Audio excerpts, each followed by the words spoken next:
अस्सलाम वालेकुम।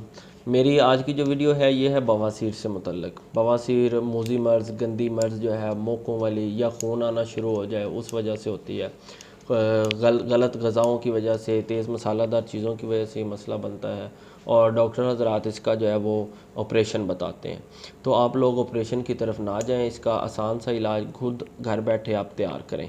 क्या चीज़ें आपने लेनी है? एक तो आपने लेना है पोस्त रेट, ये 100 ग्राम लेना है, और मग्ज़ तुख़म नीम ये आपने 100 ग्राम लेना है। इनको अलग-अलग पीसना है, अलग-अलग पीसने के बाद इकट्ठा कर लेना है और एक सफ़ूफ़ बना लेना है। खाना किस तरह है? सुबह खाने के बाद, दोपहर को, शाम को। सुबह, दोपहर, शाम।